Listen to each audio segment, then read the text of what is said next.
Bon, on va commencer. Bonjour à toutes et tous. Donc, mesdames, messieurs les députés, chers collègues, je suis très heureux de voir cette nouvelle réunion de la délégation aux Outre-mer de l'Assemblée nationale. Celle-ci se déroule de manière mixte en présentiel, mais aussi à distance pour ceux de nos collègues qui seraient dans leur circonscription. Je vous rappelle que cette audition fait l'objet d'une diffusion en direct sur le portail de l'Assemblée nationale et que la vidéo sera ensuite disponible à la demande. La réunion d'aujourd'hui sera consacrée à la politique agricole commune et comment en faire un levier de la transition agroécologique et alimentaire dans les Outre-mer. À mes côtés aujourd'hui, pour nous aider à défricher le sujet, M. Jean-Pierre Bastier, membre correspondant de l'Académie Agriculture de France, M. Gilles Bazin, professeur émérite de politique agricole à AgroParisTech, membre de l'Académie d'agriculture, M. Michel Rieux, agroéconomiste, membre de l'Académie d'agriculture de France, secrétaire de la section élevage, M. Harry Ozeria Lafontaine, directeur de la recherche à l'Institut national de recherche agricole, donc l'INRAE, membre correspondant de l'Académie d'agriculture de France, membre du groupe de travail sur les agricultures ultramarines. Monsieur Nicaise Monrose, conseiller exécutif de la collectivité territoriale de Martinique, maire de Sainte-Luce, directeur de la Chambre d'agriculture de Martinique. Et M. Franck Soprayen, exploitant agricole en Guadeloupe, promoteur des pratiques agroécologiques. Le sujet que nous allons évoquer aujourd'hui est doublement d'actualité. D'une part, bien sûr, parce que nous sommes dans la période très médiatisée du salon de l'agriculture qui se tient en ce moment à Paris, mais aussi parce que l'agriculture française traverse une crise profonde aux symptômes multiples et divers. Mais si les agriculteurs hexagonaux arrivent à attirer l'attention par leurs actions spectaculaires, il ne faudrait pas oublier que la situation est parfois pire dans les Outre-mer où l'agriculture traverse de graves difficultés, aggravées par l'éloignement et par des caractéristiques qui sont différentes, sans pour autant retenir l'attention des médias ou des pouvoirs publics. La question des soutiens publics est donc primordiale.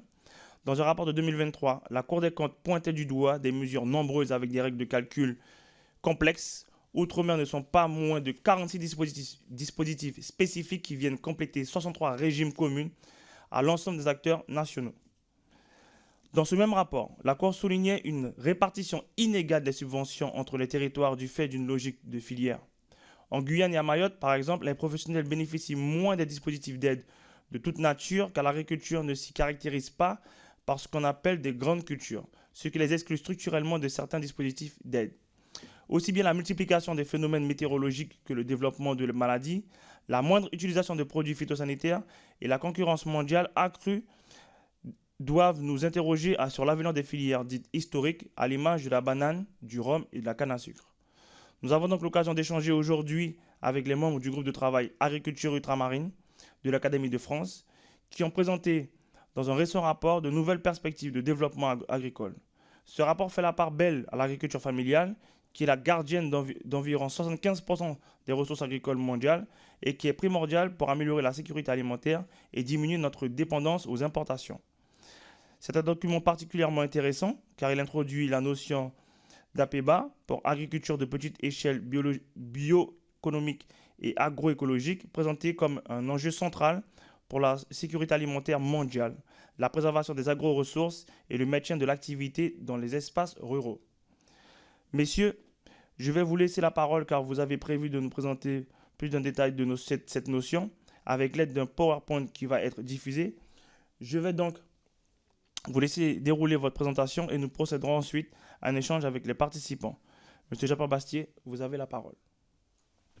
Merci, Monsieur le Président. Mesdames, Messieurs les parlementaires, merci de votre présence et les autres collaborateurs qui sont ici présents, de votre intérêt pour ce sujet sur lequel l'Académie d'agriculture de France travaille depuis 10 ans. Depuis 10 ans, nous avons mis en place un groupe de travail, dans un premier temps essentiellement composé de scientifiques, et très rapidement, on a voulu confronter nos analyses et nos propositions au terrain, au niveau des 5 départements d'outre-mer essentiellement, mais aussi des autres collectivités d'outre-mer. À ce titre, nous avons rencontré bon nombre de professionnels, beaucoup d'organisations professionnelles agricoles, des chambres d'agriculture. Nous avons rencontré les administrations concernées, les directions de l'agriculture, les préfectures et bien sûr les collectivités ultramarines. à l'issue de ce travail, on est remonté d'un cran et on a rencontré le niveau national avec les différents départements ministériels concernés et enfin la Commission européenne, notamment la DG Agri, avec qui nous avons des contacts réguliers et fréquents. Ce qui ressort de cela, de ce travail, c'est d'abord une notion, effectivement, que l'on a tenu à étudier, à creuser, la petite agriculture familiale, dénommée APEBA, sur laquelle mon collègue reviendra, et voir comment cette petite agriculture n'était pas un handicap, mais au contraire un atout agronomique, bien sûr, mais aussi écologique, social et culturel pour ces territoires. Donc, à l'issue de ce travail d'analyse, on a fait des propositions pour la nouvelle PAC, celle qui est actuellement en place, et on doit reconnaître que bon nombre de nos propositions n'ont pas été entendues. Elles ont été écoutées, gentiment, mais pas entendues. Donc, ce moment de partage avec vous, pour nous, est très important, parce qu'il en va de l'avenir de ces territoires. Au-delà de l'agriculture, c'est l'avenir de ces territoires. Quel type de société on veut construire, on va accompagner pour demain et après-demain. Donc la façon de travailler sera la suivante. On va vous proposer une introduction de 15 minutes pour rapidement pouvoir échanger avec vous et aller au fond des choses. Donc je ne reviens pas très succinctement. D'après mon introduction, on verra sur le volet de la recherche. Très intéressant le point 3, Nicaise Monrose, qui est un élu engagé en Martinique, conseiller exécutif, et qui essaye de mettre en pratique au niveau de ce territoire une partie de ses orientations. Enfin, un agriculteur en Guadeloupe qui vit ce type d'agriculture, il nous dira les freins et les handicaps qu'il rencontre pour pouvoir avancer dans cette direction. Et en conclusion, on vous fera part de ce qui nous semblerait être des préconisations pour construire une véritable politique agricole pour les Outre-mer. Donc, le document, vous l'aurez, donc je vais y passer très, très rapidement. Donc, vous voyez, dès 2014, on met en place le groupe de travail à l'Académie d'agriculture. Dès 2015, on organise des ateliers basés en Guadeloupe, mais qui rayonnent au niveau des Outre-mer et même au-delà, au niveau international. 2018, on arrive à ce concept d'APEBA que mon collègue va redéfinir. Et dès 2020, donc, on fait des propositions pour cette nouvelle PAC, avec en 2021, pour dire les choses gentiment, on ne comprend pas la construction du PSN français, tant des pans entiers qui permettent de construire une politique agricole n'en font pas partie. Et en 2023, il y a eu une séance plénière à l'Académie d'agriculture où on a présenté ces propositions. Alors, le constat, vous devez le savoir mieux que moi, ceux qui viennent de ces territoires, qui suivent ces territoires, c'est globalement un taux de chômage incomparable avec ce que l'on peut connaître en métropole, une pauvreté qui est quand même, les chiffres, je parle d'eux-mêmes, 77% de la population qui vit qui est en dessous du seuil de pauvreté, et des couvertures import-export. Vous voulez vous-même. On est entre 0,9% et on n'atteint même pas 10%. La réalité, c'est ça. On reviendra sur les aides publiques qui ont été dégagées depuis des années et des années sur ces territoires. Donc, si ça marchait, ça devrait se voir. Donc, on continue. L'agriculture dans les DOM, mais vous avez le nombre d'exploitations et le déclin quasi inexorable dans tous les territoires, sauf à Mayotte ou en Guyane, mais qui sont deux territoires qui sont confrontés à bien d'autres problèmes. Ensuite, donc les Outre-mer sont composés essentiellement de micro-exploitations qui ont un produit brut standard inférieur à 25 000 euros ou moyennes inférieures à 100 000. Et ces exploitations représentent 93% des exploitations. 93% contre 54% en métropole. Donc vous avez une diminution de la SAU et avec une part qui est importante, qui est au niveau de la banane en termes d'hectares, d'exploitation. Les surfaces urbagères, je ne reviens pas sur les chiffres qui sont cités.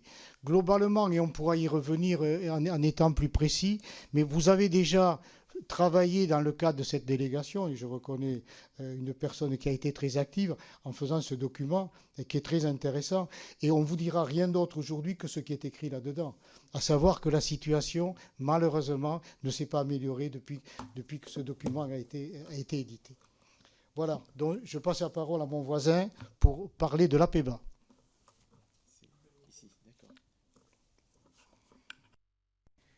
Monsieur le Président, Mesdames et Messieurs les parlementaires, Mesdames et Messieurs, donc je vais faire écho aux propos de mon collègue Jean-Pierre Bastier en vous témoignant un petit peu de l'aspect stratégique que revêt donc cette agriculture de petite échelle pour la recherche aujourd'hui. Donc nous sommes confrontés à des enjeux majeurs. Donc c'est un lieu commun de dire que nous sommes en quête d'une plus grande souveraineté alimentaire, qu'il va falloir travailler à une plus grande résilience de nos exploitations agricoles face au changement climatique, sortir de l'engrenage des pesticides, donc c'est la transition agroécologique. Et pour déjà ces trois critères, l'agriculture de petite échelle revêt un intérêt majeur. Donc c'est déjà l'agriculture qui est la plus représentée dans nos régions, on va dire. Et donc Jean-Pierre Bastier l'a souligné. Donc plus de 70%, 80% dans la Grande Caraïbe, 95% en Guyane, 99% en Haïti. Bon, Mayotte, je sais que c'est aussi le cas. C'est une agriculture qui est biodiverse, qui est nourricière, et donc qui est constitutive du tissu rural. Et donc, à ce titre, elle revêt une importance stratégique. Alors, le problème, c'est qu'elle est multiforme, c'est-à-dire que lorsqu'on s'intéresse à la petite agriculture, on va entendre de nombreuses appellations, agriculture de petite échelle, jardin créole, micro-farms, agriculture familiale, etc. Enfin, il y a une vingtaine de concepts qu'on a pu relever. Et donc, si on veut mettre en place des politiques publiques qui servent les intérêts de cette agriculture, il est donc primordial de pouvoir la définir correctement, de manière à ce que on puisse partager les propriétés, les caractéristiques de cette cible pour mettre en place les politiques publiques appropriées. Donc c'est de là qu'est né le concept d'APEBA, agriculture de petite échelle bioéconomique et agroécologique. Et donc, je relis un petit peu ici ce qui est écrit, c'est les deux derniers points. Le but étant de faire reconnaître la valence et le potentiel agroécologique et bioéconomique que revêt cette composante de nos systèmes agricoles. On reviendra tout à l'heure sur la notion de bioéconomie. Et deuxièmement, de s'inscrire volontairement dans une stratégie de reconquête en faisant la démonstration de la viabilité écologique et économique de ce modèle. À la diapo suivante. Donc, fort de ces constats, on n'est pas resté les bras croisés. Donc, on a essayé de joindre le geste à la parole.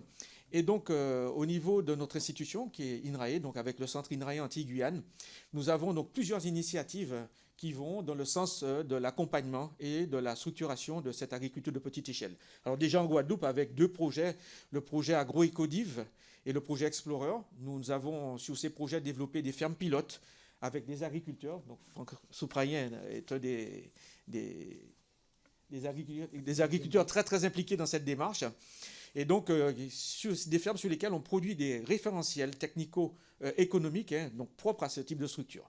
Et puis je vais vous parler donc un peu plus, alors si vous pouvez cliquer, du projet que j'ai coordonné pendant 3 ans, qui s'est terminé en décembre et qui aura certainement une suite. C'est le projet Cambionette pour Caribbean and Amazonian, Monsieur Riemann. Donc ça concerne aussi la Guyane, le plateau des Guyanes, Bioeconomic Network. Et donc ce qui était important pour nous, c'est de voir comment à l'échelle de cette grande région, donc Caraïbes-Amazonie, on pouvait développer donc des instruments permettant d'accompagner de la manière la plus efficace possible la structuration de cette petite agriculture. Donc, avec des systèmes d'innovation, donc on parle de laboratoires vivants qui impliquent notamment fortement les producteurs, les agriculteurs, les agrotransformateurs pour la recherche des innovations, des écoles techniques de renforcement des compétences. Un système d'information, c'est très très important parce qu'il y a déjà beaucoup de données, mais cette donnée est éparse, éparpillée, et comment la recentrer, la retravailler pour en faire donc de la donnée utile. Je finis là-dessus. Et puis donc un observatoire des agricultures et de la bioéconomie dans la Caraïbe-Amazonie, ça n'existait pas. Alors on a construit donc une espèce de pipeline entre les grandes Antilles du Nord et le plateau des Guyanes, pipeline de la connaissance, donc visant donc à soutenir un petit peu l'innovation au profit du développement de cette agriculture. Et vous pourrez trouver, donc je finis là-dessus, dans le premier bulletin de l'Observatoire OCABA, Observatoire caribéen amazonien de la bioéconomie et des agricultures, donc toutes les initiatives que nous avons menées donc, au profit de cette petite agriculture, donc dans un ensemble régional. Je m'arrête là. Je laisse la parole à M. Niquez Monrose. Merci, mon cher ami, Monsieur le Président, Mesdames, Messieurs les parlementaires, Mesdames, Messieurs, merci de nous recevoir et de nous permettre d'exposer ainsi un modèle agricole dont peut-être qu'on n'a pas trop parlé dans cette assemblée précédemment, puisqu'il a été dit que nous travaillons sur un type d'agriculture qui mérite d'être soutenu parce que représentant la très grande majorité des agriculteurs. Alors, nous avons pour objectif commun l'autonomie alimentaire, c'est-à-dire l'amélioration de la performance de nos productions sur les marchés internes, c'est-à-dire permettre que tous les consommateurs qui veulent consommer des produits pouvant être pratiqués localement puissent les trouver sur le marché. C'est comme ça que nous le définissons. Ce n'est pas un objectif d'autosuffisance alimentaire ou d'auto-approvisionnement. C'est bien un objectif de commercialisation maximale en utilisant nos capacités au maximum. Alors, il est clair que nous vivons dans un contexte qui est celui de la Martinique, que je vais rappeler, qui est un espace insulaire, qui évidemment souffre encore de la question de la chlordécone, qui est très sensible à l'usage que l'on peut faire de pesticides, et qui est très sensible à une modification de son modèle agricole pour aller vers une agriculture beaucoup plus vertueuse, en tout cas pratiquant des méthodes qui garantissent aux consommateurs une certaine qualité de la production. Ce contexte, évidemment, est aussi un contexte de réduction du nombre d'exploitations agricoles et du volume de production, du nombre de la surface agricole utilisée, malgré, il faut le dire, un investissement public relativement conséquent. Donc, sans doute que le résultat atteint n'est pas celui qui est espéré, néanmoins, il y a une agriculture qui existe, et sa richesse, c'est la diversité de sa biodiversité et la richesse de sa typologie d'agriculture qui n'est pas prise en compte par la politique agricole commune, qui n'est pas prise en compte par la politique agricole mise en place par l'État, qui n'est pas prise en compte par les politiques publiques en général. Alors nous, à la CTM, nous souhaitons faire en sorte que cette masse d'agriculteurs, les 2/3 de nos agriculteurs qui se sentent exclus de tout dispositif de soutien public à l'agriculture, puissent être concernés par ce que nous faisons, par les politiques publiques que nous mettons en place pour les agriculteurs. Et pour cela, il nous faut faire évoluer ces mêmes politiques publiques. Jean-Pierre Bastier l'a dit, le PSN n'a pas semblé nous entendre. Et nous espérons que les réformes en cours concernant le POSEI, c'est-à-dire l'aide aux revenus, soient beaucoup plus réceptifs concernant ce que nous proposons. Et nous disons que trop d'agriculteurs restent en dehors du système, trop d'agriculteurs se sentent exclus. Il y a de la frustration qui participe également à la réduction de la production dans la mesure où de la frustration qui est démotivante pour les producteurs. Et il nous faut faire en sorte qu'un maximum, un plus grand nombre d'agriculteurs, pour ce qui est de la Martinique, se sentent concernés par les politiques publiques pour l'agriculture. Nous avons moins de 20% des agriculteurs qui sont impactés par l'aide aux revenus et aussi moins de 20% qui soient impactés par l'aide à l'investissement. Si nous voulons redonner confiance, rebooster l'agriculture, il faut faire en sorte que beaucoup plus d'agriculteurs soient concernés par ce que dit la politique publique. Et pour cela, il faut quelques évolutions. Il n'est plus question de dire que si la majorité des agriculteurs ne bénéficient pas des politiques publiques, c'est parce qu'ils se tiennent volontairement en dehors des critères. Ce n'est pas exactement le cas. C'est surtout parce que les mesures qui sont prises ne correspondent pas ni à leur situation, ni à leur objectif de production et d'organisation. Par conséquent, il nous faut faire évoluer l'ensemble des dispositifs publics et nous proposons clairement qu'il y ait au niveau de l'aide à l'investissement, des mesures qui soient adaptées. Alors ça, effectivement, ça dépend désormais de la CTM, de la collectivité, mais nous serons obligés de travailler dans le cadre du PSN, comme vous le savez, nous sommes encadrés. Mais il y a sans doute des choses à déverrouiller au maximum. Il y a sans doute des risques à prendre à ce niveau-là concernant la collectivité pour aller au maximum de ce qui serait possible de faire. Mais concernant l'aide, le soutien aux revenus, il y a à modifier, à faire évoluer le dispositif et à le compléter, notamment pour que les petits agriculteurs dont on parle, pour ceux qui produisent, qui pratiquent une agriculture respectueuse de l'environnement, qui font de l'association de culture, qui ne sont pas dans la monoculture, qui respectent tout ce qu'on souhaite pour que le consommateur puisse retrouver confiance dans la production agricole, que ceux-là puissent se retrouver dans la politique agricole. Et là, il nous faut faire évoluer notre manière de servir l'aide aux revenus, parce que tous les agriculteurs en ont besoin, évidemment. Et pour cela, il faudrait que nous parvenions à déverrouiller, j'utilise le mot volontairement parce que pour l'instant c'est verrouillé, à déverrouiller cette aide qui est maintenant une aide couplée à la production, c'est-à-dire qui encourage la monoculture, qui encourage la surproduction, la production à base de produits chimiques, il faut le dire. Et nous voudrions déverrouiller cette aide par une aide publique forfaitaire, une aide découplée, pour que ceux qui sont dans des pratiques qui ne sont pas ceux de l'agriculture classique puissent également bénéficier des aides aux revenus. C'est extrêmement important parce que pour l'instant, nous avons une très grande majorité des agriculteurs qui se sentent exclus des politiques publiques pour l'agriculture. Et c'est comme ça, nous pensons, que nous allons pouvoir remettre en culture les capacités de production qui ne sont pas totalement utilisées aujourd'hui pour des raisons propres à chaque agriculteur, mais globalement parce que ces agriculteurs-là n'ont pas le soutien qu'il faut pour mettre en culture leur capacité de production. Et c'est ainsi que nous pourrons rapidement, dans le court moyen terme, refaire partir le niveau de production. Ça a été prouvé ailleurs, notamment dans des contrées comme Madère, où ils ont mis en place une aide forfaitaire. Et on a tout de suite vu la production de nouveau se développer. Nous pensons que, concernant la Martinique tout au moins, il y a nécessité d'une expérimentation, et c'est ce que nous proposons, une expérimentation pour montrer que, au-delà de ce qui existe actuellement, au-delà des modalités de soutien public à l'agriculture, ce que nous voudrions, c'est-à-dire faire en sorte qu'il y ait un dispositif adapté à la situation des agriculteurs qui produisent en association de culture notamment, c'est-à-dire qui ne produisent pas un seul produit ou deux, trois produits, mais qui font une multitude sur des petites surfaces.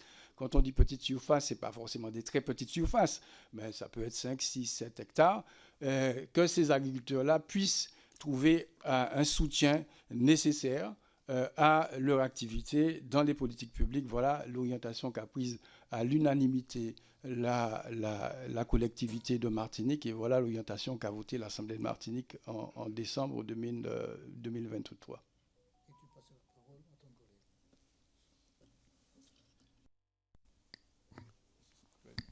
Bonjour à tous, bonjour Président, Mesdames, Messieurs les sénateurs, Mesdames, Messieurs les parlementaires, bonjour.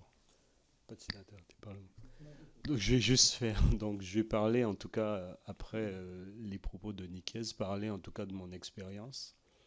C'est vrai, aujourd'hui, on est un peu, je dirais, à la tête en tout cas des dispositifs agroécologiques au sein des DOM, mais je vais surtout vous parler en tout cas des risques qu'on prend.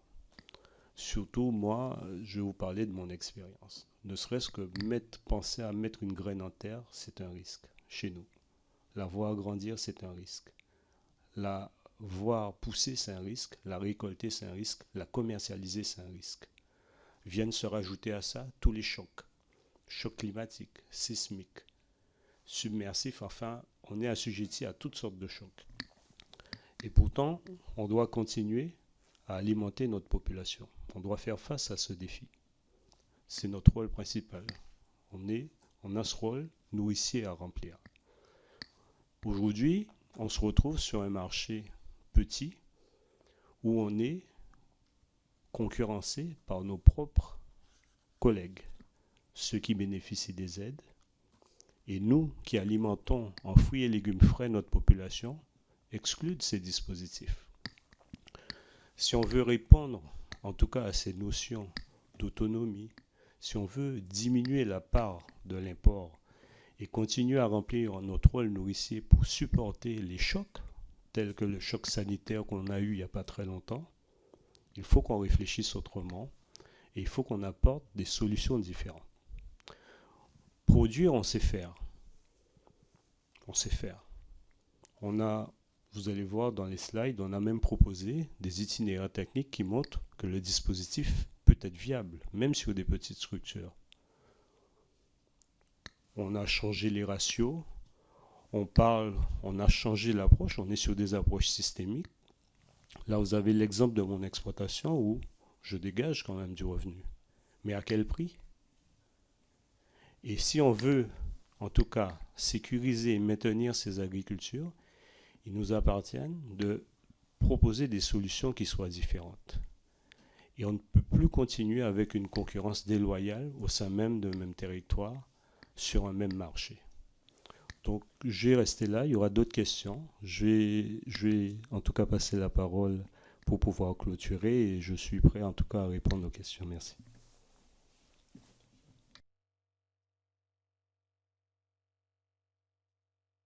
Oui, merci. Donc, je vais essayer de rassembler l'ensemble de nos préconisations sur la base des témoignages et des constats.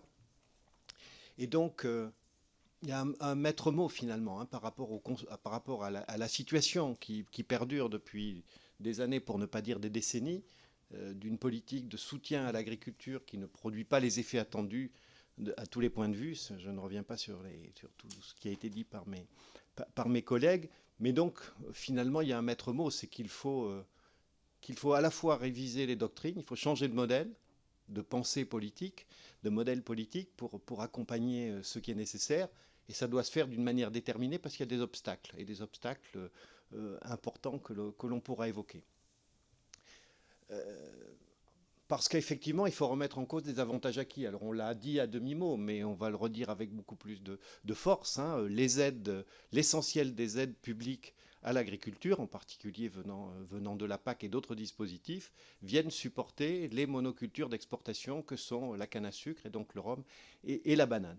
Et donc, c'est une politique à la fois inégale et délétère. On a évoqué les problèmes écologiques engendrés par ce type de monoculture et la manière dont elle est pratiquée. Donc ça suppose effectivement de prendre le pari des ruptures, hein, de sortir d'une forme de confort, alors, confort intellectuel, peut-être confort politique, pour rompre avec une vision. On voit bien que la spécialisation dans les cultures d'exportation n'est pas une solution à tout point de vue, du point de vue écologique et du point de vue de l'autosuffisance alimentaire ou d'un regain d'autosuffisance alimentaire. La spécialisation vers les cultures d'exportation est une impasse. Les preuves en sont apportées. Et il faut passer, au contraire, ça a été dit par mes collègues, à un soutien qui supporte des systèmes d'exploitation qui peuvent qui ont des productions très diversifiées. Donc il ne s'agit pas de produire un encouragement à produire ou des ananas ou des choux ou quoi que ce soit d'autre. Il faut soutenir un système d'exploitation qui est diversifié, qui répond aux attentes des consommateurs. Et ça suppose de changer aussi de doctrine en matière d'attribution des aides. Il faut que les aides puissent être attribuées à des petits exploitants. Donc il faut sortir d'un certain nombre de verrous. On a parlé de déverrouillage, mais il faut sortir d'un certain nombre de verrous qui existent dans l'attribution des aides dans le cadre de la politique agricole commune appliquée en particulier sur le territoire européen et en métropole. Il y a des blocages administratifs qui font que même si on le voulait aujourd'hui, on ne pourrait pas distribuer les aides. Donc il faut lever ces blocages administratifs, des seuils de taille, des seuils d'enregistrement, des seuils de reconnaissance. Et ça suppose en particulier, parce qu'on ne peut pas laisser les agriculteurs tout seuls face à des dispositifs complexes, ça suppose d'encourager des formes d'accompagnement. C'est-à-dire qu'il doit y avoir une prise en charge collective de l'accession au système d'aide, de l'accompagnement aussi d'un point de vue technique, hein, parce que ça paraît simple comme ça. Franck a fait une description de son système et de son évolution. Il a quand même mis plusieurs années, plus de 5 ans, de transition. La transition elle-même n'est pas accompagnée, donc il a pris sur ses revenus personnels ou sur les revenus de son ménage pour pouvoir faire sa transition sans être accompagné dans ces changements. Alors aujourd'hui, il a des résultats, mais au prix, il l'a dit, au prix de gros efforts. Mais ces efforts, ce sont le fait de ne pas avoir eu de revenus pendant 5 ans, 8 ans. Donc d'une part, il faut encourager la transition et il faut le faire en direction en particulier des petits agriculteurs qui, les choses étant ce qu'elles sont, ne sont pas à l'aise avec les choses administratives. Et donc, ça suppose aussi, du point de vue des règles, ça suppose aussi d'organiser les expérimentations d'organisation sociale. Il ne faut pas dire, voilà, on va ouvrir un guichet, si ça marche très bien, si ça ne marche pas, tant pis. On verra que il faut non seulement ouvrir un guichet, mais il faut que ça puisse, il faut l'expérimenter, c'est-à-dire il faut laisser la place au fait de pouvoir se tromper, rectifier, et là, la réglementation doit pouvoir autoriser à expérimenter sur le terrain réel des producteurs et de l'organisation des formes qui peut-être, après quelques balbutiements, finiront par se stabiliser, mais encore faut-il que cette expérimentation soit possible et pas attendre du jour au lendemain des résultats. Alors, pour terminer, on vous propose un schéma de soutien adapté qui devrait changer les choses. Alors, l'essentiel, finalement, se situe dans le bas du tableau et dans les termes encadrés en rouge. Pardon ? Si tu peux lui faire un zoom sur le PTAE. Non, maintenant. Là, ça serait bien pour comprendre la logique. D'accord. C'était... Ou AE ou... Autant pour moi. Contrat de transition et d'engagement agroécologique. Il s'agit par cet engagement des pouvoirs publics et de chaque agriculteur qui voudrait bien s'inscrire dans cette logique de transition agroécologique, parce que ça aussi c'est un objectif. L'autonomie alimentaire doit forcément et nécessairement s'accompagner d'un objectif de transition agroécologique. Je l'ai dit tout à l'heure, le contexte dans lequel on évolue désormais du point de vue sanitaire. Donc ce contrat prévoit évidemment des contraintes pour les agriculteurs, surtout des objectifs à atteindre en termes de pratiques agricoles et d'objectifs de production. Et sur la base de ce contrat, l'agriculteur pourrait éventuellement, ce que nous souhaitons, bénéficier d'un soutien forfaitaire et non pas un soutien attaché au volume produit, non pas un soutien couplé à la production, un soutien forfaitaire, et aussi d'accompagnement technique pour assurer la transition agroécologique de son système de production et d'accompagnement également en termes d'investissement à réaliser pour aussi consolider son exploitation agricole. Et ce contrat, c'est un engagement mutuel, c'est une forme de mutualisation entre les pouvoirs publics et un groupe d'agriculteurs pour atteindre un objectif de transition agroécologique de notre agriculture. Du point de vue de l'accompagnement financier, un certain nombre de dispositifs sont déjà financés. Et il n'y a pas grand-chose à faire, finalement, pour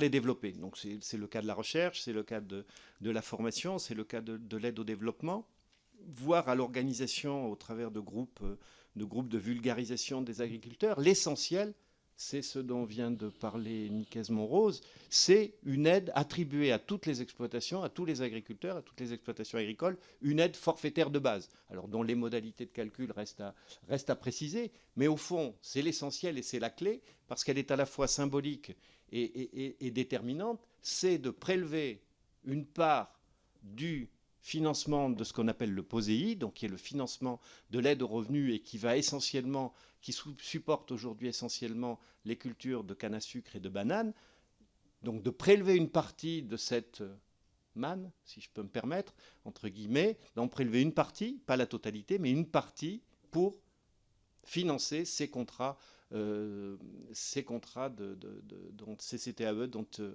on vient de vous parler. Donc voilà la clé, au fond. Hein.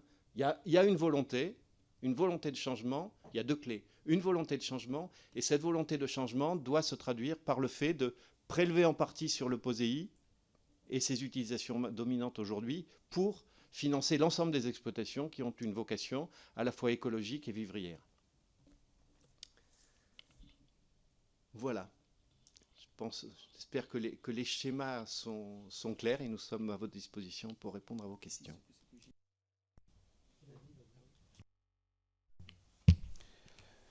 Merci, monsieur, pour cet exposé assez détaillé et complet en ce qui me concerne. Donc, avant de passer la parole aux collègues qui souhaiteraient poser des questions, j'en ai quelques-unes à vous poser déjà. La première, vous avez pu pointer dans votre rapport l'importance de préserver les petites agricultures qui consistent à la majorité du tissu rural. C'est un enjeu à la fois ultramarin et en réalité national. Est-ce que vous y voyez un moyen de mener un travail commun avec des professionnels hexagonaux pour créer une synergie sur le sujet? Ensuite, d'autre part, vous préconisez de renforcer et adapter les politiques de recherche et de développement aux spécificités de l'APEBA. Vous vous appuyez notamment sur l'exemple de l'INRA Antilles-Guyane, qui a développé des axes dédiés au APEBA dans ce cadre de la programmation 2014-2020. Est-ce que vous avez éventuellement des retours à nous faire sur les résultats de cette recherche dédiée menée par l'INRA?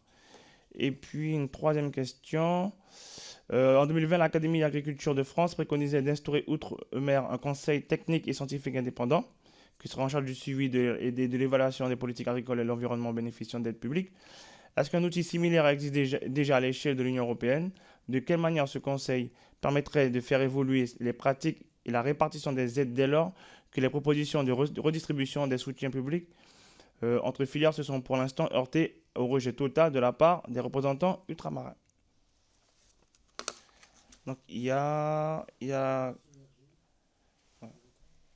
Alors, on fait un tour de questions, puis après vous répondez dans la foulée. Alors, il y a la collègue Lebon qui a demandé la parole. Oui, merci Président.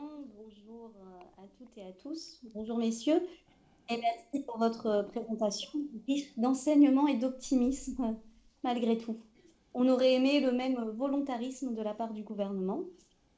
Malheureusement, l'Élysée a fait marche arrière concernant le développement et la promotion de l'agroécologie. Cette lutte qui oppose clairement les gros contre les petits nous montre bien que les petits ont beau être majoritaires, ils ne sont pas les plus puissants. Donc tout à l'heure, lors de la présentation initiale, M. Bastier indiquait que la Réunion comptait en 2020 6250 exploitations agricoles, un chiffre en baisse de 22% en 10 ans. Et sur la même période, notre SAU, surface agricole utile, dont plus de la moitié est destinée à la culture de la canne, s'est réduite de plus de 10%. Pour atteindre la souveraineté alimentaire, nos territoires doivent être particulièrement attentifs à la sauvegarde des terres agricoles et à la diversification des cultures. Étant donné la faible taille des exploitations ultramarines, une modernisation écologique centrée sur des agricultures biodiverses de petite échelle doit être fortement encouragée. Je sais que je prêche des convaincus. Les jeunes qui rejoignent les établissements d'enseignement agricole doivent être, dès leur arrivée, sensibilisés et préparés à la transition agroécologique. D'ailleurs, votre présentation, elle est plutôt axée sur les Caraïbes et l'Amazonie. Avez-vous des exemples de projets mis en place à La Réunion? Parce que je suis députée de La Réunion, donc ça m'intéresse. Je suis d'ailleurs preneuse de contacts d'exploitants que je pourrais visiter, avec qui je pourrais prolonger le travail que nous initions avec cette... Je vais tout de même vous parler d'une initiative de chez moi. Dans ma circonscription, l'établissement Formatera est particulièrement engagé à ce sujet et s'assure de l'enseignement des normes éco-phyto, du bio, de la biodiversité ou encore de l'agroforesterie. Et il est regrettable de devoir dire aujourd'hui à tous ces jeunes que leur engagement dans le plan éco-phyto n'a plus de raison d'être. J'aurais d'ailleurs aimé à ce sujet connaître, c'est un sujet d'actualité, votre analyse des conséquences de l'abandon du NODU au profit du HRI1 sur le développement de l'agroécologie. Toujours sur le plan des pesticides, le CIRAD, qui planche sur des idées novatrices et accompagne les agriculteurs dans leurs projets, a calculé que 165 tonnes de pesticides ont été vendues à La Réunion en 2022 et que les coûts de dépollution, notamment de l'eau, atteignent à l'heure actuelle un montant de 165 millions d'euros. Alors que l'État est en ce moment à la recherche de la moindre petite économie, il ne pourra pas poursuivre longtemps dans la mise en œuvre de cette politique absolument irrationnelle. Alors à La Réunion, la DAF nous a précisé que les aides du deuxième pilier de la PAC destinée au bio représentent 2,6 millions d'euros par an. Autant vous dire que c'est une goutte d'eau. Est-ce que vous avez travaillé sur un budget précis, sur l'investissement nécessaire dans les Outre-mer et dans la Réunion à La Réunion en particulier, pour atteindre notre objectif de produire sans détruire? Les montants actuels octroyés aux aides à l'installation, à la conversion ou au maintien sont-ils à la hauteur? Je vous remercie par avance de vos réponses. La collègue Rousseau. Merci, Monsieur le Président. Merci pour vos présentations et merci aussi de l'intérêt et du soutien que vous manifestez sur les petites exploitations diversifiées, agroforesterie, etc. J'ai des questions un peu sur le fond et pardonnez ma naïveté s'il y a des questions qui vous semblent déplacées, mais quand vous disiez que vous preniez un risque quand vous mettiez une graine dans la terre, que vous la faisiez pousser, etc., c'est quel risque vous prenez? Donc, est-ce que vous pourriez juste développer ça? Après, sur l'aide forfaitaire aux petites exploitations, ce qui me semble être une piste extrêmement intéressante parce que finalement, c'est un soutien de base et ça rend viable n'importe quelle petite exploitation. La question est comment vous imaginez pouvoir la développer au plus près des personnes. Est-ce que vous imaginez qu'il y ait un centre collecteur au niveau du territoire, donc peut-être par territoire, pour la Guadeloupe, pour la Martinique, ou est-ce qu'au contraire, vous pensez que c'est l'Union européenne qui directement doit le fournir aux petits agriculteurs, auquel cas je pense que ce serait beaucoup plus compliqué. Donc est-ce que vous avez imaginé aussi la structure administrative permettant de développer ce type d'aide? Collègue Vulté. Merci, Monsieur le Président. Bien. Je ne reviendrai pas forcément sur les commentaires de ma collègue Lebon sur l'agrobiologie. Je pense qu'il y a des moyens qui sont mis en œuvre pour pouvoir la promouvoir. Et je vous poserai quelques questions plus pour le coup sur la réalité ultramarine que j'avais pu voir lors en effet cette fameuse commission d'enquête sur la vie chère. Mais vous avez l'auteur principal des lignes qui est de l'autre côté de ce banc, donc il pourra lui aussi, j'imagine, pouvoir intervenir. Commençons d'ailleurs par cette histoire d'insecticides. Est-ce qu'on est aussi dans un milieu ouvert où il y a une concurrence qui existe avec des territoires proches? Est-ce que vous pensez comment accompagner une politique sans insecticides? Ou alors est-ce qu'il faut trouver des solutions pour éviter évidemment les insecticides les plus nocifs? On a un texte qui passe demain, je crois, en séance sur la chlordécone. Je pense qu'on sait de quoi ça cause, pour le coup. J'ai une autre question ensuite sur les problèmes d'autonomie alimentaire. Est-ce que vous considérez que c'est un objectif atteignable et avec quelle proportion de conversion par rapport aux cultures principales que sont la banane et la canne pour pouvoir atteindre cet objectif? Encore une fois, dans un cadre qui restera quand même malgré tout un cadre concurrentiel, sauf s'il faut en sortir, mais enfin c'est pas si simple que ça.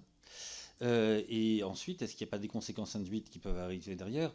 Alors forcément, chacun prêche pour sa paroisse, donc ceux qui m'ont dit ça sont des gens qui sont intéressés à la question. Mais par exemple, en termes de coût des transports maritimes, c'est aussi parce que les bateaux repartent avec des produits en canne et en banane qu'on a un approvisionnement qui coûte moins cher. Alors, on ne va pas dire pas si cher, mais moins cher par rapport à d'autres choses. Donc, comment déterminer cet équilibre et comment, dans la mesure, dans ce cadre-là, faire en sorte qu'il y ait une culture compétitive, malgré tout, sur la canne et sur la banane. Et puis, peut-être un dernier point vous parlez donc d'aide forfaitaire, ce qui est forcément quelque chose qui est séduisant parce que ça permet de déverrouiller un nombre de choses. Est-ce que vous ne craignez pas que c'est un effet, pour le coup, un peu déstructurant sur la constitution des filières? Ou dans ce cas, comment faut-il l'accompagner derrière? Et peut-être un dernier point là-dessus. Est-ce que vous pourriez nous parler de la concurrence foncière? Alors, c'est vrai, surtout pour le territoire de Karine. Cela étant, je pense que non, c'est vrai partout. En réalité, c'est que l'exiguïté, l'indisponibilité foncière est comme un des éléments structurants de la production, avec des terres qui, en plus, parfois sont polluées. Donc, comment envisagez-vous dans votre modèle de gérer cela? Messieurs, vous avez la parole pour cette première salle de questions. Peut-être un chapeau transversal par rapport aux diverses questions Micro. que mes collègues Micro. traiteront. Monsieur Bastien, micro. Ah, pardon, parce que je pense qu'il y a un malentendu.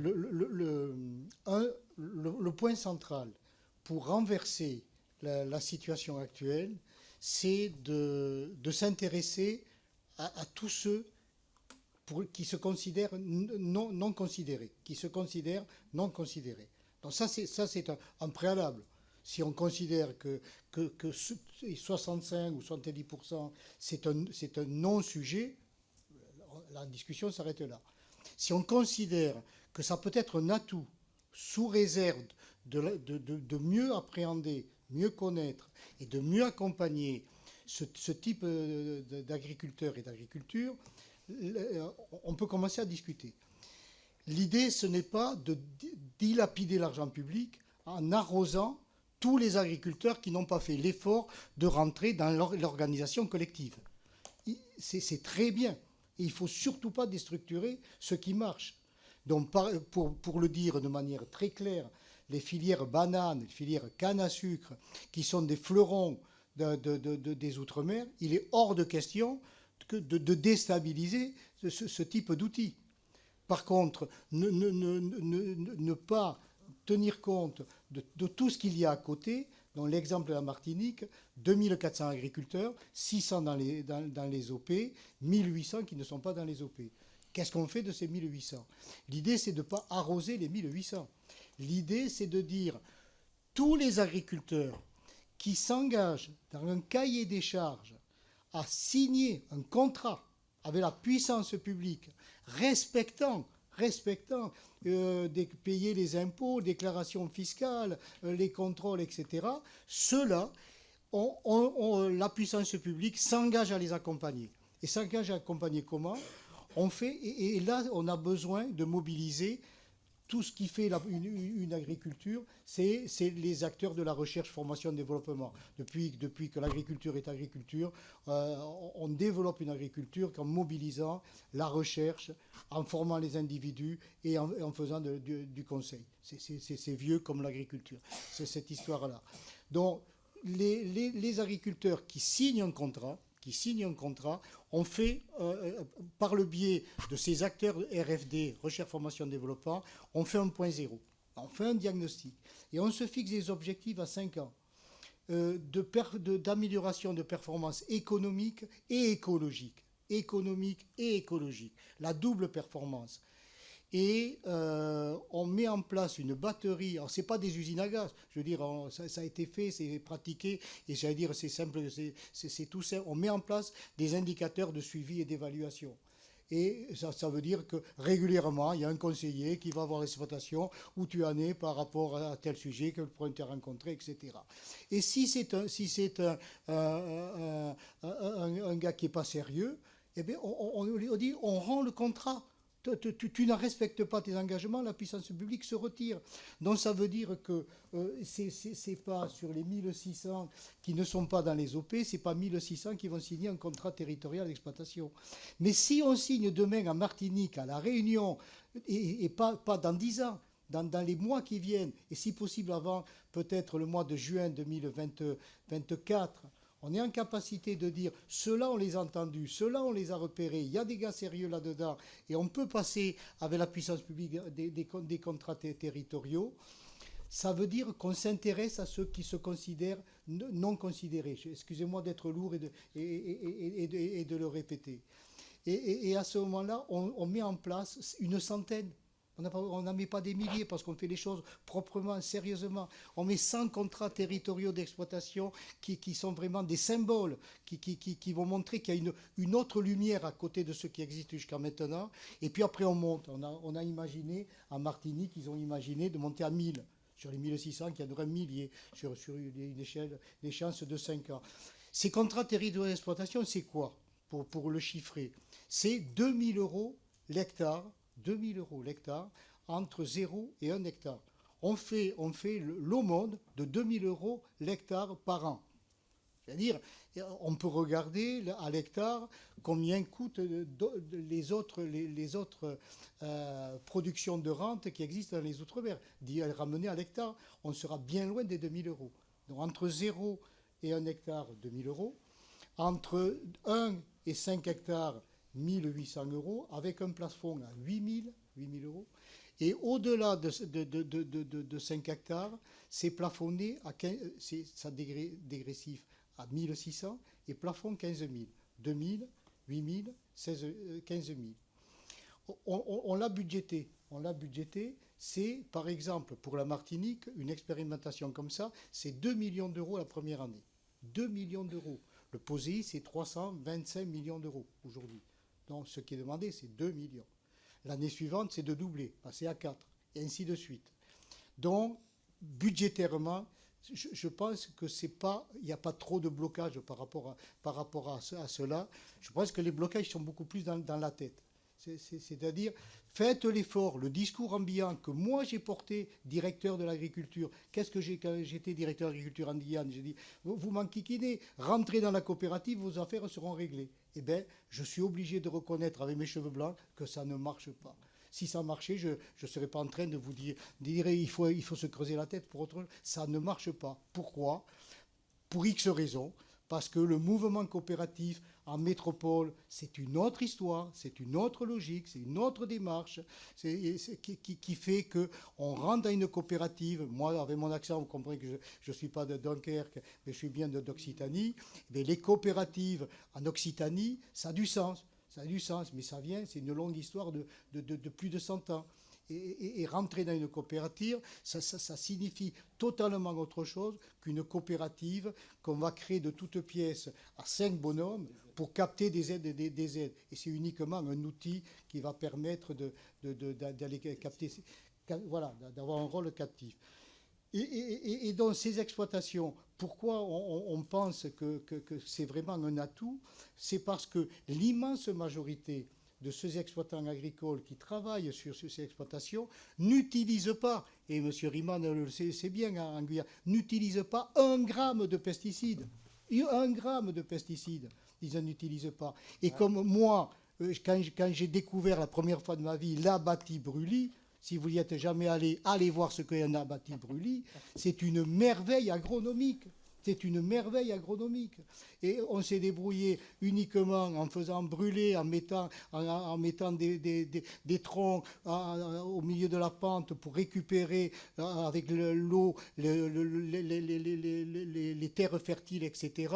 En faisant des étages pour que celles qui ont besoin de soleil soient là-haut et ainsi de suite. Il y a toute une pratique ancestrale qui est d'une richesse agronomique extraordinaire.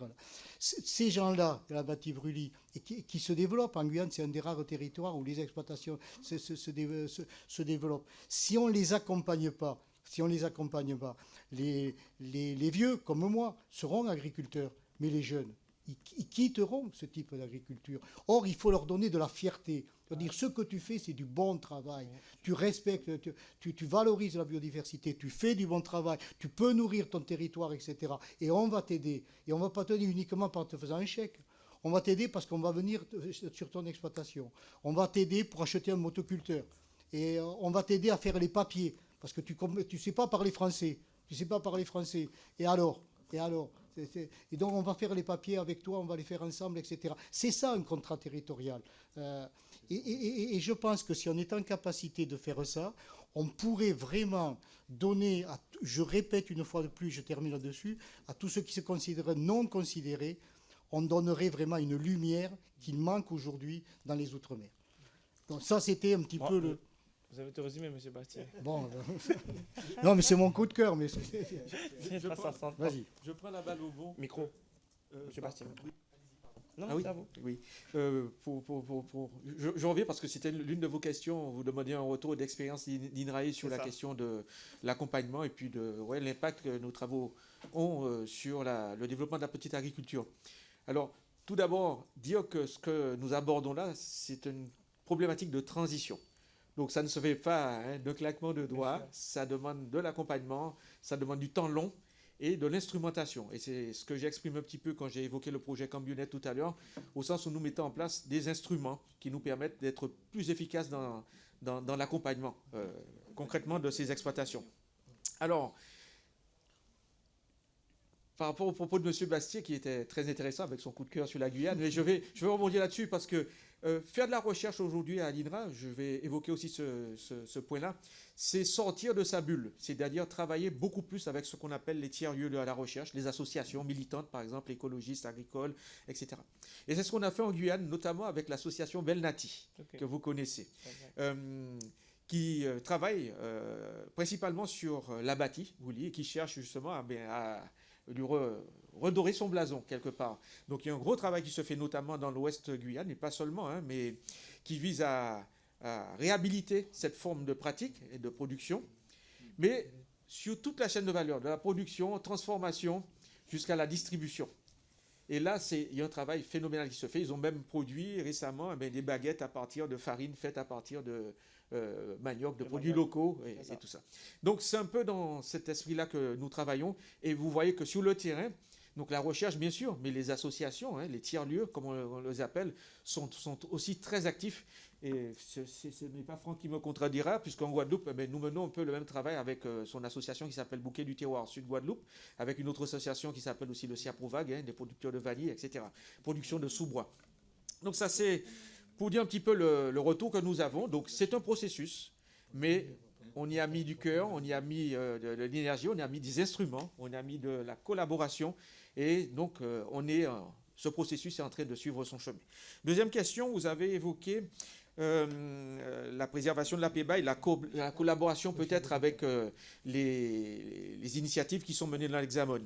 Alors je voudrais simplement souligner ce qui se passe dans le domaine de la permaculture. Puisque la permaculture, c'est une manière de faire de l'agriculture, donc qui s'inspire justement des fondements de l'agroécologie et d'autres, et qui se fait sur de petites surfaces. Donc on a l'exemple du Bec et Loing, par exemple en Bretagne, où on a documenté sur une période quand même qui devient une dizaine d'années maintenant, les performances en termes de production, de rentabilité, d'emploi, etc. Donc il y a des choses qui se font. Il faut savoir que la permaculture, c'est un concept qui est né en Australie, et j'ai eu l'honneur de participer à un jury de thèse mais au mois de décembre, où il était question de permaculture, de transition agroécologique, mais dans la Caraïbe, en Amérique latine et tout le reste. Et il y a de très nombreuses initiatives dans le monde, dans la Caraïbe, en Amazonie, en matière de permaculture. Donc, on n'est pas isolé, c'est un mouvement qui se propage, qui trouve aujourd'hui et commence à trouver sa vitesse de croisière. Donc, c'était les deux points sur lesquels je voulais compléter, mais je laisse mes collègues intervenir. Il y a d'autres points sur lesquels j'interviendrai tout à l'heure. Vas-y. Oui, je voudrais compléter. Micro. Ah oui, pardon.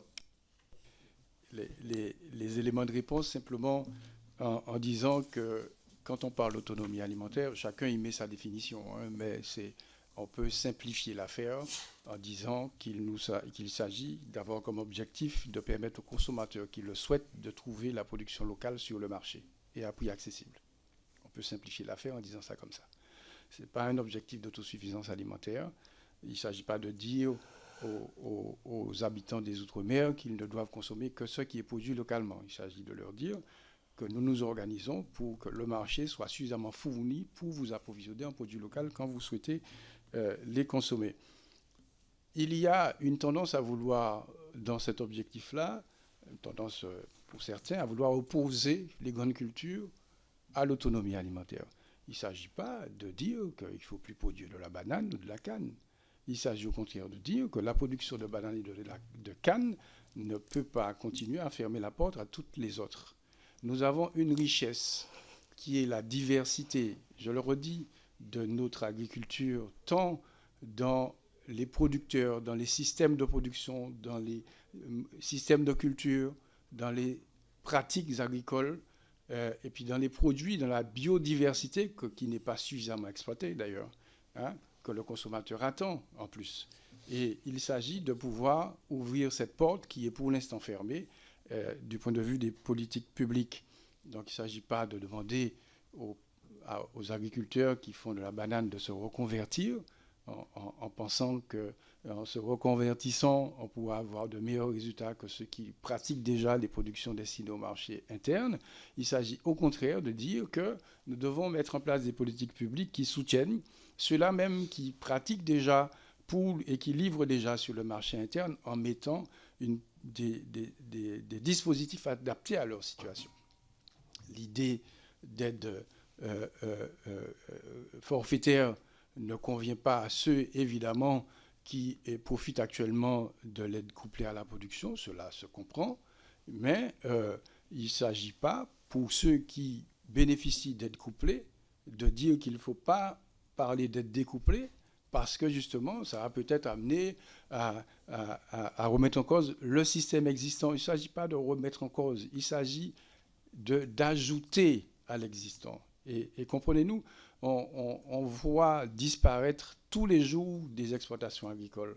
On voit disparaître des exploitations agricoles qui auraient pu rester dans la production ou être transmises si, comme dit M. Souprayen, s'il y avait une garantie pour les agriculteurs de pouvoir vivre de ces exploitations agricoles.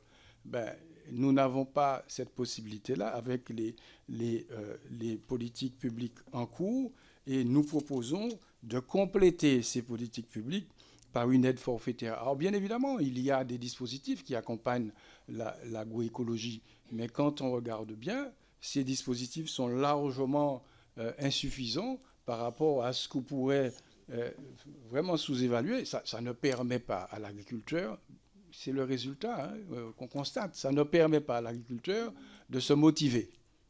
Vraiment, il y a des soutiens il y a les MAE, oui, on est d'accord. Mais par contre, ce que nous proposons, c'est une politique claire. Il faut parler clairement aux agriculteurs. Il ne faut pas dire à la plus grande partie d'entre eux, vous êtes en échec parce que vous êtes incapable de rentrer et de correspondre à la politique agricole en cours. Il faut leur dire clairement, nous avons compris, la politique agricole en cours mérite quelques adaptations pour que vous puissiez trouver matière à vous remobiliser pour la production. Nous avons en Martinique en particulier une sous-exploitation de la capacité agricole énorme, c'est-à-dire des agriculteurs qui abandonnent une partie de leur exploitation, qui ne mettent pas en valeur la totalité de leur capacité de production parce que justement il n'y a pas la motivation, il y a une déprise agricole, mais il y a aussi la déprime des agriculteurs. D'accord ? Donc, parce qu'il y a beaucoup trop d'entre eux qui ne se reconnaissent pas, qui n'arrivent pas à trouver dans les politiques publiques qui sont en cours, que ce soit pour le soutien au revenu que pour le soutien à l'investissement, matière à se remotiver. C'est pour cela que nous disons que nous devons avoir, face à cette diversité de modèles agricoles que nous avons, face à cette diversité de production agricole, face à cette diversité de situations agricoles, doit correspondre une diversité des politiques publiques. Nous devons avoir des politiques publiques qui touchent chaque cible. On ne peut pas imaginer une seule politique publique, comme c'est le cas actuellement, qui puisse englober l'ensemble de nos agriculteurs, l'ensemble de nos systèmes agricoles, l'ensemble de nos productions agricoles, l'ensemble de nos méthodes de production agricole. Il nous faut, si on veut assurer cette transition agroécologique de nos agricultures, faire en sorte que nous allions plus loin en disant aux agriculteurs, voilà, nous avons une politique claire pour assurer cette transition agroécologique. Faisons-la sur un temps que M. Souprayen a expérimenté, il a dit 5 à 8 ans, nous disons une expérimentation sur 5 ans pour embarquer un maximum d'agriculteurs dans cette transition et stabiliser. Alors, il ne s'agit pas non plus de désorganiser, puisqu'il a été dit qu'il s'agit d'un contrat. Ça veut dire que dans ce contrat, il y a un cahier des charges à respecter et parmi les éléments de ce cahier des charges, il y a la mutualisation. Il y a la mutualisation en termes de conseils techniques, de pratiques agricoles, de transmission de l'information technique, mais il y a aussi la mutualisation en termes d'organisation commerciale, pas forcément par une OP, pas forcément par une coopérative de manière très classique, mais on a beaucoup d'organisations agricoles qui consiste pour les agriculteurs à s'organiser en marché de producteurs. Ça se développe partout, ça se développe chez nous également. Et ça, c'est une voie à explorer, d'autant plus que beaucoup d'agriculteurs le font déjà. Donc c'est ça notre propos. Il ne s'agit pas d'opposer, mais de compléter. Et l'intérêt qu'il y aurait à compléter, c'est de garder dans l'agriculture un maximum d'agriculteurs, de garder en production un maximum d'exploitation agricole, d'aussi penser à l'aménagement du territoire, au paysage agricole, de ne pas délaisser des territoires entiers comme c'est le cas actuellement, par l'abandon de beaucoup d'agriculteurs, de faire en sorte que nous puissions avoir un territoire qui continue à produire. Donc, il ne s'agit pas d'opposer, il s'agit de compléter. C'est ce que je voulais rajouter. Et puis, pour finir, dire que la concurrence foncière, oui, elle est là, parce que notamment chez nous, en Martinique, il y a une forte pression sur le foncier, et la concurrence se fait, oui, pas seulement pour l'agriculture, pour la production agricole, mais aussi pour d'autres destinations du sol, hein, que je ne vais pas décrire ici. Donc, il faut aussi travailler sur le foncier, et cet objectif fait partie de l'orientation, de la stratégie votée par la CTM. Faire en sorte que nous puissions déverrouiller, là aussi, le marché foncier.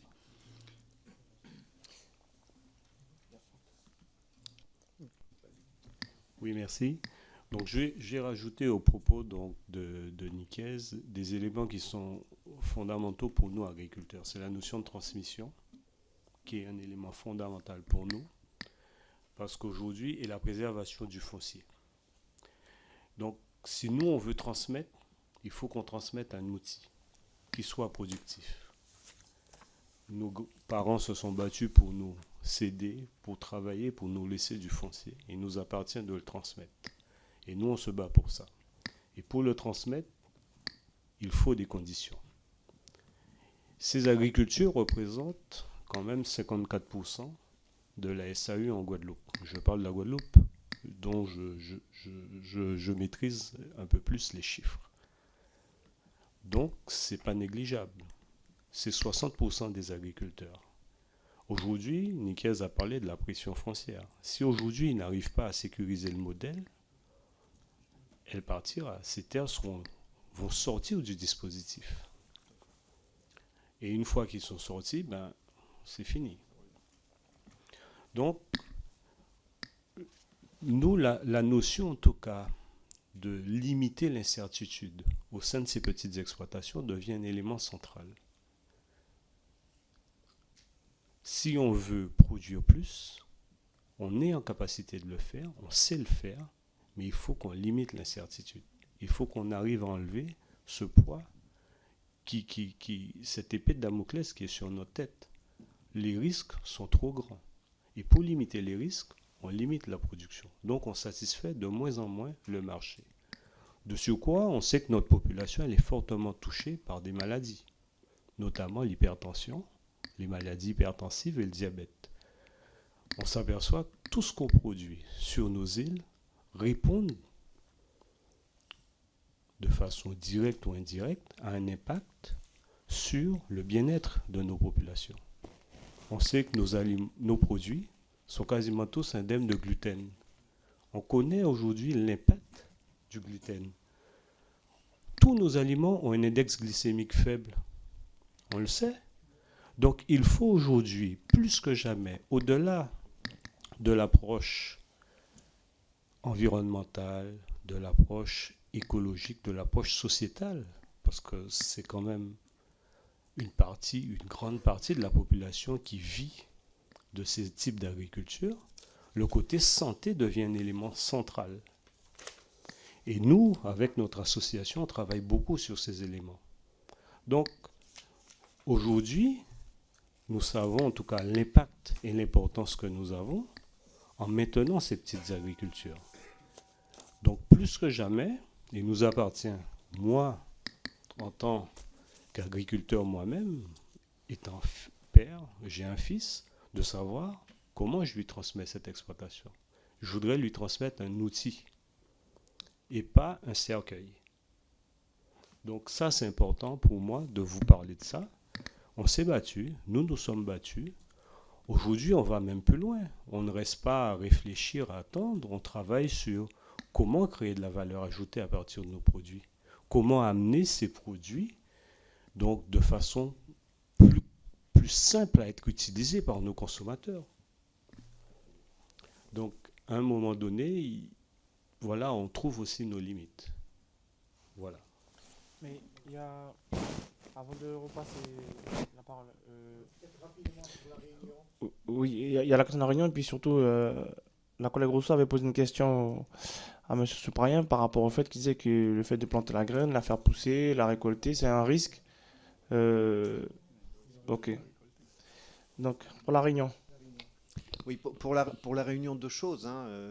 C'est vrai de la Réunion, c'est vrai de Mayotte aussi. Nous avons des correspondants, nous travaillons en étroite relation avec des responsables là-bas qui partagent notre point de vue. Donc ce ne sont pas des territoires qui sont à l'écart de notre réflexion, hein. Il y a des expérimentations, par exemple, qui ont été faites à Mayotte sur l'attribution d'aides forfaitaires, qui sont des exemples qu'on peut regarder si par ailleurs à Mayotte il y a aussi d'autres difficultés. Mais pour ce qui est de la Réunion, nous ne laissons pas de côté la Réunion, elle est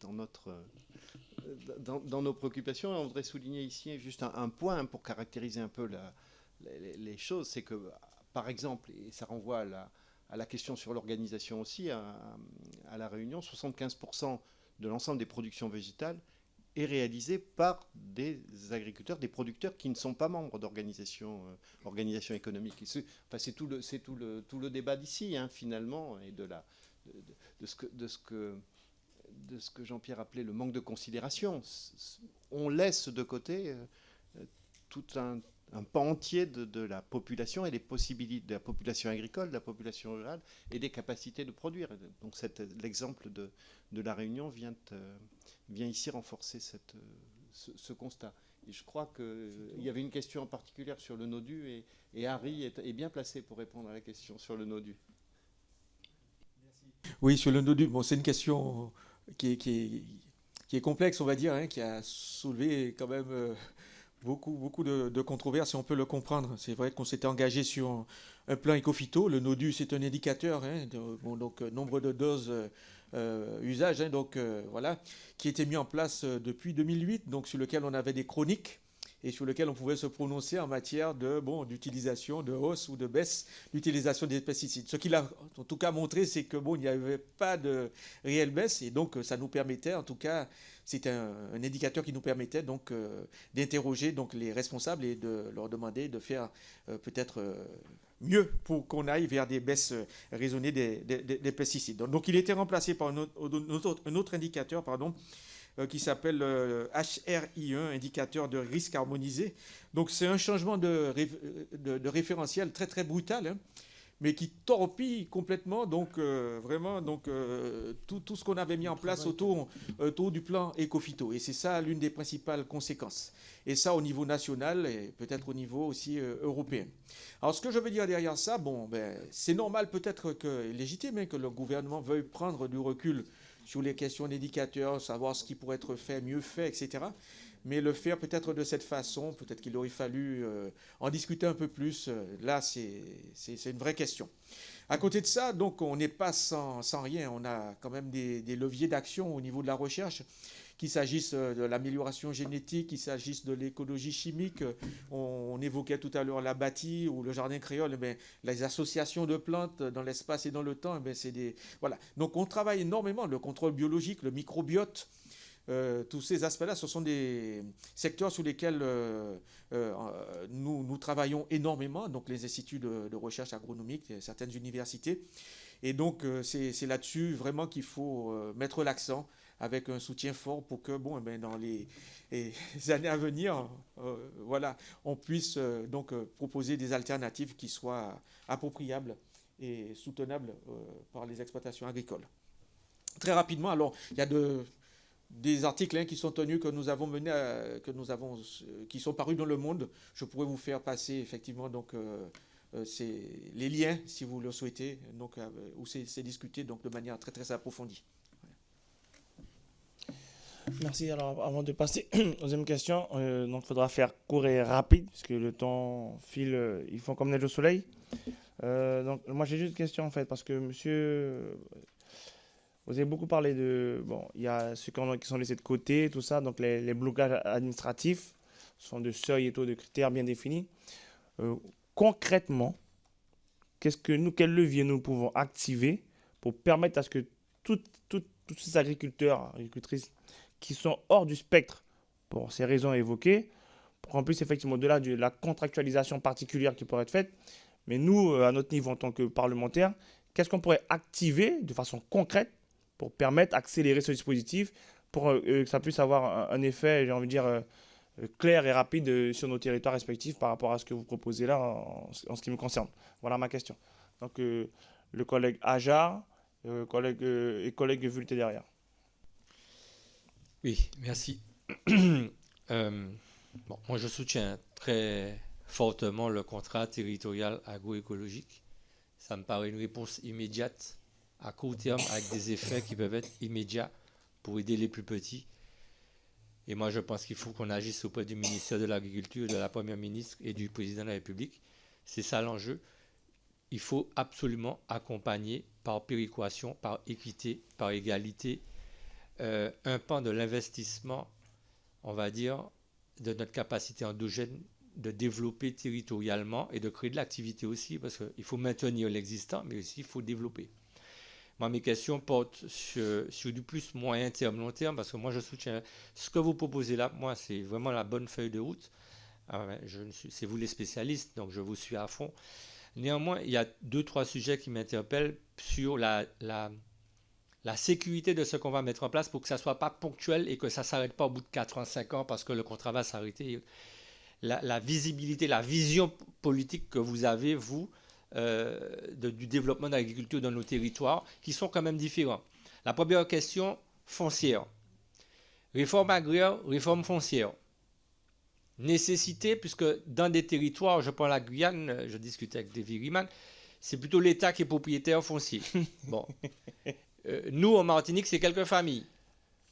Donc, voilà comment vous voyez-vous la réforme agraire, la réforme foncière, concrètement, dans le moyen terme, puisque ce n'est pas des solutions immédiates, bien qu'elles peuvent être des solutions à très court terme, sur notamment l'installation de très jeunes agriculteurs qui pourraient venir renforcer les équipes. Le deuxième sujet, c'est sur la question des monopoles, des oligopoles et des concentrations. Les intrants sont un élément du coût qui ont excessivement augmenté également de votre côté. Que pensez-vous que l'on pourrait faire de notre côté, nous, immédiatement, à court terme, pour tenter d'essayer de réguler ces coûts des intrants qui ont des conséquences derrière en termes de répercussions, d'impact, et qui font que les produits ne sont de toutes les façons pas compétitifs. Et puis, le troisième volet aussi, sur le moyen long terme, c'est la question effectivement des normes. Tout en maintenant une sécurité alimentaire nécessaire, puisqu'on est là aussi pour protéger nos peuples et populations, mais on est d'accord sur le fait qu'il faut, et là je voulais avoir votre avis, comment pensez-vous qu'on puisse rester dans l'uniformité des normes dans lesquelles nous sommes aujourd'hui, qui est plus contraignant par rapport à la non prise en compte de nos réalités? Et si vous pouvez nous dire, alors bien sûr, ça ne sera pas peut-être pareil pour la Martinique, Mayotte ou la Réunion, on n'est pas du tout dans les mêmes niveaux, ni climatologiques, ni topographiques, ni fonciers, ni culturels, ni de certaines cultures, ni même surfaciques. Mais comment, peut-être par rapport à 2-3 exemples, comment voyez-vous cette volonté politique, notamment à travers l'appel de Fort-de-France, de modifier les normes pour les rendre adaptables à la fois à nos territoires, mais aussi par rapport à nos bassins géographiques, diplomatiques avec lesquels nous devons pouvoir travailler économiquement aussi, ne serait-ce que pour les intrants, pour les produits de transformation. Voilà. Collègue Vulté.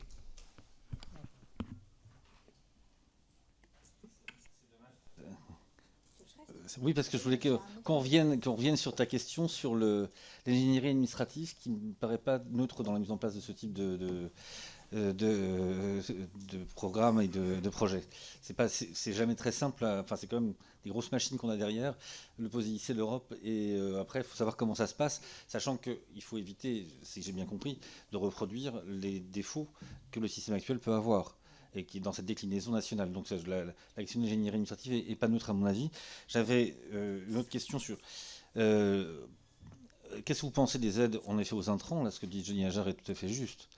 quelle appréciation avez-vous là-dessus? J'avais déposé un amendement qui n'est malheureusement pas survécu au 49.3 sur la revalorisation du RSA, mais ça peut arriver des gens très bien, oui, ça j'ai bien compris. Et puis je vous avoue que, alors, peut-être que ça paraît très bête comme question, je ne me rends absolument pas compte du volume financier et budgétaire que suppose votre... Alors 2 millions, oui, mais ça c'est le début. Ça c'est la première fois quand on arrive à une centaine de programmes. Est-ce que vous avez pu estimer à peu près l'impact global? Et puis j'aurais une dernière question, pour être très rapide, parce que sinon le président va... Et Sandrine vont me regarder avec sévérité. Parce que là aussi, ce que dit Gianni est tout à fait juste. Derrière, c'est très bien d'aider la production, mais il y a la distribution qui doit intervenir. Et là, pour le coup, il y a quand même des vrais sujets. Donc, comment envisagez-vous l'intégration dans les centrales d'achat, dans les grossistes? Enfin, voilà. Je me souviens que j'avais été à la réunion voir LM Distribution, et c'était quelque chose de très intéressant de voir comment ils entendaient peser sur utiliser la production locale pour pouvoir justement être des vecteurs favorisant l'autonomie alimentaire. Comment vous envisagez l'intégration de cette distribution dans les contrats ou autour des contrats? Alors, dans un premier temps, je pense qu'on vous a adressé, en même temps que l'invitation, une tribune que l'on a adressée au monde par rapport notamment au PSN. Je ne sais pas si vous l'avez eu, mais je vais résumer très rapidement. C'est une occasion ratée. C'est une occasion ratée. C'est-à-dire la contribution, la rédaction du PSN au moment où on préparait la nouvelle PAC. Pourquoi c'était une occasion ratée? Parce que la stratégie de la France a été déclinée en obérant les 80% des financements de ce que fait la politique agricole dans les Outre-mer. C'est-à-dire le POSEI, le premier pilier, c'est le POSEI, deuxième pilier, c'est le FEADER. Le premier pilier a été occulté du PSN, de la contribution de la France dans la rédaction du PSN. Comment construire une politique agricole alors qu'on fait l'impasse sur ces 80%? Or, la solution, elle est dans ces 80%. Je ne sais pas si je me fais comprendre. Bon. Donc, ce qui est demandé, et pour avoir, le chiffrage et la pérennité de cela. Ce n'est pas la peine de se faire plaisir si demain on n'est pas en capacité de pouvoir poursuivre cela. Donc, ce qui est demandé, c'est ce qui se fait à dose homéopathique à Mayotte, c'est déjà le cas, si ce n'est que ce n'est pas du tout à la hauteur des enjeux de ce qu'on est en train de parler aujourd'hui. À Mayotte, on est sur 500 € l'hectare. Stop, je m'arrête là, autrement je vais faire des digressions désagréables. Et Madère l'a fait, et comme l'a dit, dès que Madère a mis par exemple dans le POSEI des aides couplées, ils ont découplé une partie des aides, et tout de suite ça a boosté la production. Donc c'est-à-dire, c'est pas des quelques académiciens, quelques farfelus qui sont tombés sur la terre, mais c'est pas possible. Ça a déjà été fait pour Mayotte. Comment 2000 € l'hectare. Donc ce que l'on propose existe déjà.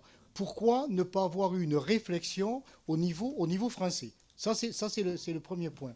Le deuxième point, l'évaluation financière. Alors, l'évaluation financière, ça a été fait sur 8 ans à Martinique, c'est 50 millions d'euros. Sur 8 ans. Sur 8 ans, c'est 50 millions d'euros. Donc, on est sur des sommes plus que raisonnables, sachant que chaque année, le budget consacré à l'agriculture, alors, ça dépend, si on met tout dedans, on arrive à 600 ou 700 millions d'euros. Et si on retient uniquement le premier et le deuxième pilier, on est aux alentours de 500 millions d'euros. On parle là donc de 50 millions d'euros sur 8 ans. Donc diviser 50 par 8, vous voyez donc on est sur des sommes plus que raisonnables. Et plus que qui relève actuellement d'un blocage qui est fait par l'État français. Parce que ce type de discussion, là, je l'ai dit plusieurs fois, M. Riemann, lorsqu'on discute avec la DG Agri, à la Commission européenne, on nous dit, mais c'est extraordinaire. Vous êtes en plein dans les orientations du Green Deal, du pacte vert. Vous êtes en plein là-dedans. Mais M. Bastier, ne vous adressez pas à nous. C'est pas à nous qu'il faut aller. C'est rue de Varennes. C'est rue de Varennes qu'il faut aller dire ce que vous dites. Et le blocage, il est bien à ce niveau-là. Est-ce que le POSEI peut être, pour partie, utilisé pour, et je ne reprends pas le discours que j'ai fait tout à l'heure. Donc ça, dernier point, Madame Rousse, sur les intrants, le coût des intrants lié à l'explosion des matières premières, mais et surtout du transport pour ces territoires.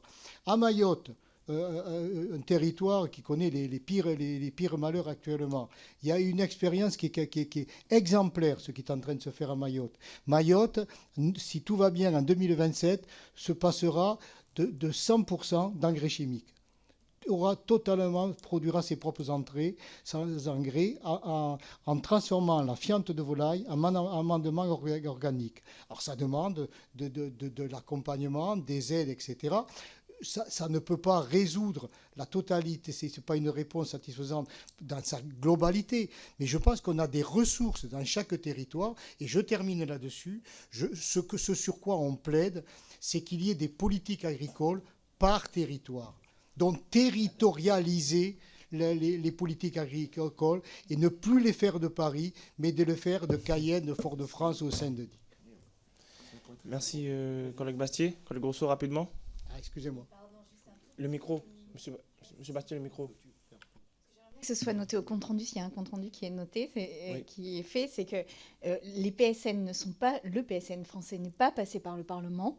Nous n'avons pas eu à étudier ce PSN, et probablement que si nous l'avions étudié, nous aurions sans doute une vision territoriale de ce PSN. Donc je voudrais qu'il soit noté au compte-rendu, et que les députés de la majorité entendent qu'il est important que nous l'étudions. Pas de problème. Sur l'évaluation, oui. Nous l'avons fait pour la Martinique. Ça représente 5% de l'enveloppe POSEI. 5%. Bien, 5% pour un choc de transition, parce que nous ne pouvons plus assurer la transition par des adaptations. On aurait pu le faire il y a encore 10 ans.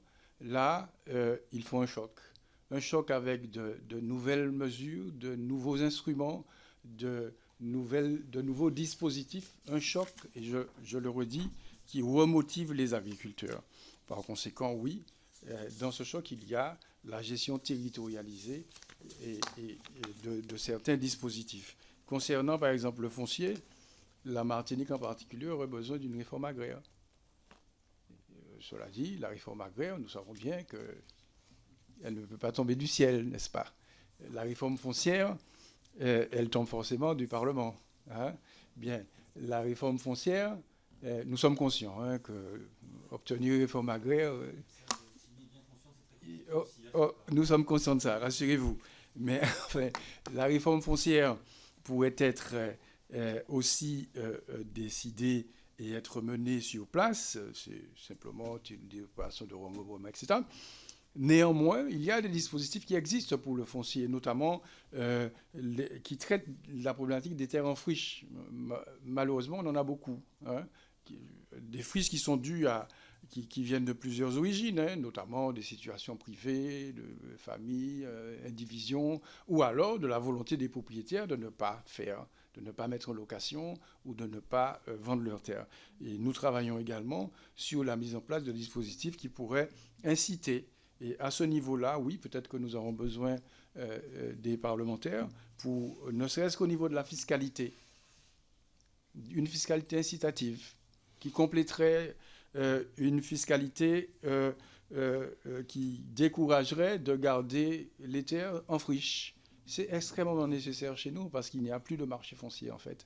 Il faut déverrouiller le marché foncier qui n'existe plus. Par conséquent, je vais finir en disant que oui, il nous faut là vraiment, ce que nous préconisons, c'est une réponse par rapport à la situation que nous observons. Il faut un choc. Il faut un choc tout de suite. Sinon, nous allons continuer à perdre des exploitations, à perdre des exploitants. Et notre objectif d'autonomie alimentaire, on va prétendre, avec qui on va le faire? Sans agriculteurs, sans surface agricole, avec quelques-uns qui ont démontré leur capacité à créer des situations de rente avec les politiques publiques, et ils vont refaire la même chose avec l'autonomie alimentaire. Il s'agit non pas de créer des situations de rente, mais faire en sorte qu'on puisse utiliser les fonds publics pour réellement booster une production avec des agriculteurs qui sont en transition agroécologique. Merci, Monsieur Monrose. Donc, oui, Je voulais juste apporter un complément sur la question des intrants. 30 secondes. Micro de Monsieur Monrose. Ah oui, sur les intrants, puisque vous avez posé la question. Donc, ce que je veux dire, c'est qu'il y a une réflexion très approfondie là, qui est conduite actuellement sur ce qu'on appelle l'autonomie des exploitations agricoles. Et ça s'est exacerbé notamment après la crise du Covid et puis notamment la crise géopolitique, hein, donc qu'on est avec le conflit ukrainien notamment, etc. Donc comment faire en sorte que les exploitations puissent devenir plus autonomes sur le plan des intrants, qu'il s'agisse des engrais, qu'il s'agisse de la protection des plantes et des animaux, ou alors de la production d'énergie. Et donc, il y a des exemples aussi. Hein. On était récemment en République dominicaine, on a vu des fermes en polyculture et élevage qui sont complètement autonomes, qui fabriquent leurs propres intrants. Ils ont mis en place toute la chaîne. On a reçu à 2 reprises en Martinique et en Guadeloupe le professeur Nzamoujo, qui est au Bénin, avec le projet Songhai, le concept Songhai, où ils produisent tous leurs intrants. Monsieur Franck Souprayen est ici, il pourra témoigner de la manière dont il procède. Mais c'est vrai qu'il y a 15 jours encore se tenait à l'Académie d'agriculture de France une séance dédiée donc à l'autonomie des exploitations agricoles. Donc ça veut dire qu'on est en train de gagner du terrain sur ce sujet-là et que c'est quelque chose de très très important. Bon, on pourrait discuter beaucoup plus, mais on n'a pas le temps. Voilà. Malheureusement, oui. Donc, effectivement, on pourrait rester là encore un moment. Oui, Monsieur Souprayen. Juste pour ajouter, Président, sur les slides, vous avez l'exemplarité. Juste rappeler mon exploitation, elle a une double certification. Je suis HVE 4 et bio. Donc ça veut dire qu'on est capable de produire propre en étant dans des systèmes intégrés, en fabriquant nous-mêmes nos propres. Et en étant plus compétitifs, voire aussi compétitifs que les modèles conventionnels. C'est tout ce que je voulais ajouter. D'accord. D'accord, Monsieur Souprayen. Donc, effectivement, j'ai vu les tableaux avec les chiffres qui vont bien. Donc, effectivement, ça veut dire que c'est quelque chose qui fonctionne. Si on s'en donne les moyens. Je tenais à vous remercier pour cet échange et ces éléments. Le travail pour nous a été initié il y a quelques temps et se poursuit. Et en tout cas, en ce qui me concerne, nous ferons tout pour le concrétiser positivement parce que, vous l'avez bien rappelé, il en va de l'enjeu de nos territoires à ce niveau-là. Donc, soyez-en certains que nous avons bien pris le problème à bras-le-corps et qu'on va rentrer dans la danse. Donc, un grand merci encore à toutes et tous. Donc, bien sûr, pour ceux qui souhaiteraient voir les images et les sons de cette audition, ce sera sur le portail de l'Assemblée nationale. Merci encore, messieurs et mesdames, et portez-vous bien.